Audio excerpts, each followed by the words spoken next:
Death Route. Chapter 1. Road of Death. John Hartman, a local historian with an unyielding interest in the mysteries and enigmas of his hometown, stood at the edge of the infamous highway, known by the locals as the Death Route. His interest was piqued after another series of accidents claimed more lives. The thick fog slowly crept over the road, giving it a sinister appearance. John took out his notebook and began jotting down his observations. He knew this road held more secrets than met the eye. For years, locals had spoken of strange phenomena and uncontrollable rage that overtook drivers, but no one could explain these occurrences. Meeting with local residents, John heard numerous stories of gruesome accidents and strange hallucinations experienced by drivers. One such meeting was with Lillian Brooks, whose husband died on the road several years ago. Lillian described how her usually calm and composed husband suddenly began seeing strange visions and lost control of the car. He said he saw people bleeding right on the road, Lillian said, barely holding back tears. He screamed that they were asking for help, but no one else could see them. John began studying city archives, hoping to find a clue. He discovered old records of robbers who used this road for their brutal executions. The historical documents detailed how innocent people were killed and left to rot by the roadside. These records confirmed that past tragedies could be linked to current events. John found mentions of a mysterious fog that sometimes appeared after the executions and strange odors emanating from decomposing bodies. Samuel Gray was the only person to survive an encounter on the death route. John decided to meet him to learn more. Samuel described how the fog suddenly enveloped his car, and he felt unbearable pain and fear. Voices began to echo in his head, screaming for help and justice. It was like entering hell, Samuel said, his hands trembling from the memories. I saw their faces, and they all looked at me. It was unbearable. John understood that solving the road's mysteries required more than just studying archives. He decided they needed to consult scientists and specialists to understand the nature of the mysterious gas and find a way to neutralize it. Chapter 2. Mysterious Incidents. Emma Reeves, a young and ambitious journalist working for a local newspaper, always sought stories that could captivate the public. The tale of the death route was one such story. Rumors of poisonous fog and mysterious accidents on the highway seemed like the perfect material for a headline story. Emma decided to take on the case and uncover the truth. Emma began her investigation by reviewing all available police reports and medical records of incidents on the road. She discovered that many drivers mentioned strange hallucinations and unnatural behavior before their accidents. Emma decided it was essential to speak with people who had directly encountered this road. Lillian Brooks, widow of one of the victims of the death route, agreed to be interviewed by Emma. They met at a cozy cafe, and despite her grief, Lillian was ready to share her story. My husband was a calm and composed man, Lillian began. That day, when he died, he called me from the road. He said he saw strange images, people on the road asking for help. I thought it was just fatigue, but it turned out he saw something real or unreal. Emma also contacted the local police department. Officer Jackson, one of the first to arrive at many of the accident scenes, was ready to share his observations. He described how the fog would appear suddenly and how drivers often looked terrified and disoriented. I saw them come out of their cars with wide-open eyes, as if they had seen ghosts, Officer Jackson said. They screamed about pain and fear they couldn't explain. Emma decided to also speak with Samuel Gray, the only survivor of a collision on the death route. His account was the most shocking. He described how the fog enveloped his car, and he felt unbearable pain and fear. It was like entering hell, Samuel said, his hands trembling from the memories. I saw their faces, and they all looked at me. It was unbearable. Emma realized that the road held more than just a poisonous fog. All evidence pointed to the gas having mystical properties, causing people to see visions and feel the suffering of others. She decided to continue her investigation and find scientific explanations for this phenomenon. Chapter 3. The Only Survivor. Emma Reeves arranged a meeting with Samuel Gray at his home on the outskirts of town. Samuel, a middle-aged man with deeply sunken eyes and a weary expression, was the last person to survive an encounter on the death route. He agreed to share his story, hoping it would help solve the road's mystery. Samuel met Emma at his door and led her to the living room. He looked tense, his hands slightly trembling. Emma sat on an old couch, took out her notebook, and prepared to write. It happened 2 years ago, Samuel began, his voice trembling. I was driving home late at night. Suddenly, the road was enveloped in thick fog, and I felt an icy fear spreading through my chest. Samuel described how his vision blurred, and he began to see horrifying images. Figures of people appeared in the fog, distorted by pain and suffering. They screamed and reached out to him, begging for help. I couldn't understand what was happening, he continued. The car became uncontrollable, and I crashed into a tree. At the moment of impact, I felt all the pain those people seemed to have experienced. It was unbearable. Emma looked at Samuel with sympathy. She could hardly imagine what he had gone through, but she understood that his story was a key piece of the puzzle. After the accident, Samuel miraculously survived. Rescuers found him and took him to the hospital. He spent several weeks recovering from his injuries, but the worst wounds were not physical. I couldn't sleep, he said. Every night I saw the same faces, heard the same screams. It was like a curse. Samuel sought help, consulted psychologists, but nothing helped. He understood that the road carried something more than just poisonous fog. The place was cursed. Emma decided to contact Gregory West, a scientist specializing in chemical substances. She hoped he could provide a scientific explanation for what was happening. Upon hearing Samuel's story, Gregory agreed to conduct research and try to find a solution. We need to understand the composition of this gas and its impact on the body, Gregory said. Only then can we find a way to neutralize it. Emma and Samuel went to the laboratory, where Gregory began his research. He took air samples from the road and started analyzing them. The initial results showed that the gas indeed had strong hallucinogenic properties. Chapter 4. Gregory's Research. Gregory West, a scientist specializing in chemical substances, dedicated his career to studying rare and unusual phenomena. When Emma Reeves approached him to investigate the poisonous fog on the death route, he immediately took an interest. Gregory took air samples and began a thorough examination in his lab. Emma and Samuel watched him work. Gregory methodically conducted analyses using sophisticated equipment and chemical reagents. He noticed that the gas had unique properties, causing intense hallucinations and psychological changes. After several days of research, Gregory discovered a strange compound in the gas. It resembled some natural toxins, but had unusual properties that enhanced its effects on the brain. Gregory hypothesized that the gas could penetrate the nervous system, causing illusions and feelings of torment. This substance is highly unstable, Gregory said, looking at Emma and Samuel. It interacts with neurotransmitters in the brain, causing intense hallucinations and the sensations experienced by these people at the moment of death. Emma wrote down every word. She understood that this discovery could be the key to unraveling the road's mystery. John Hartman continued his historical research. He discovered that the site where the road now lay had been a place of mass executions centuries ago. People killed there were not properly buried, and their bodies decomposed right where they fell. This spawned myths and legends about a curse. John contacted Emma and shared his findings. He was convinced that the souls of these people were somehow connected to the poisonous fog. This place is soaked in suffering, John said. Perhaps the gas is a physical manifestation of that torment. Emma, Samuel, Gregory, and John decided to combine their efforts. They realized that solving the road's mystery required both scientific and historical approaches. Gregory suggested conducting an expedition on the road to take more samples and study the fog in its natural environment.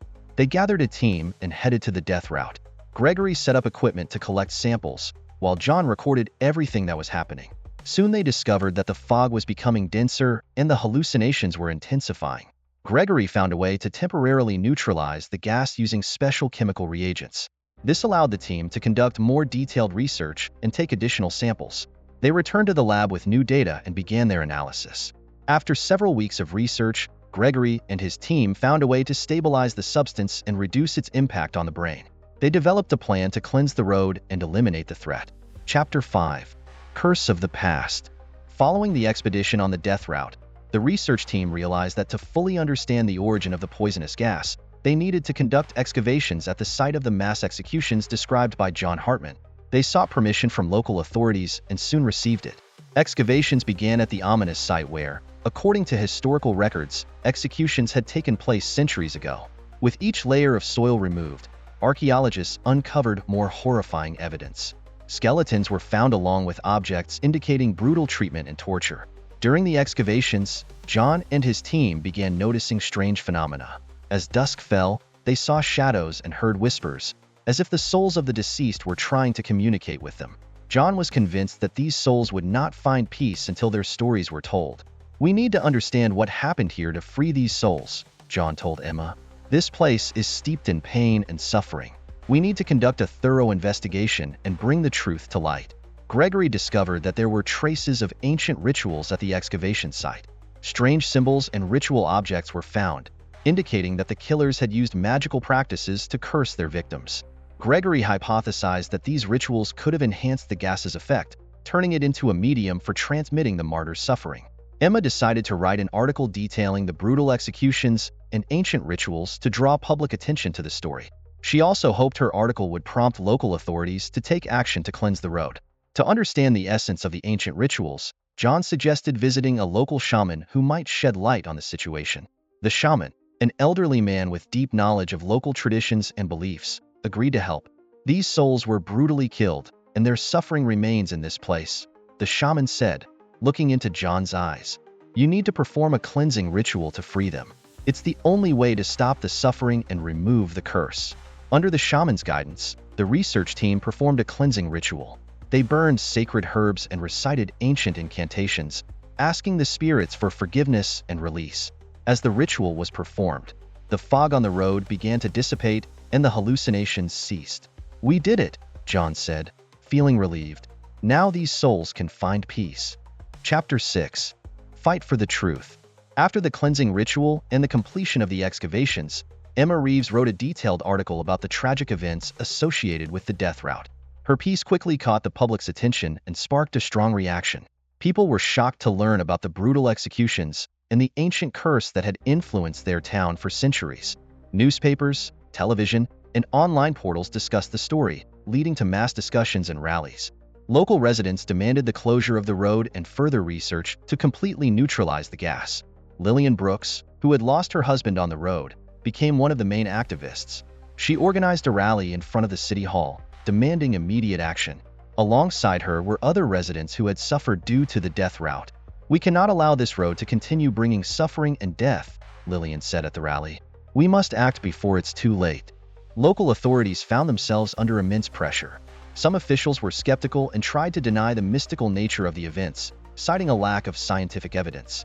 However, public pressure and the testimonies of Gregory West and John Hartman forced them to reconsider their stance. The mayor agreed to meet with the activists and researchers to discuss possible measures.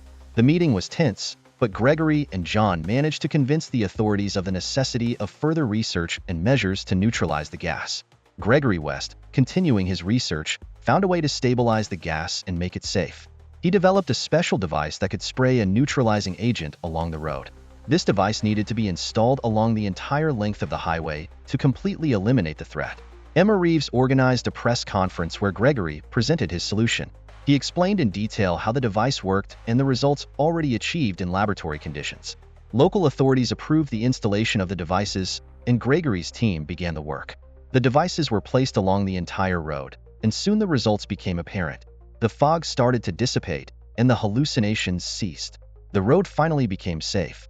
Emma, Lillian, John, and Samuel stood by the roadside, watching Gregory's teamwork. They felt relief and joy knowing their efforts had paid off. Chapter 7.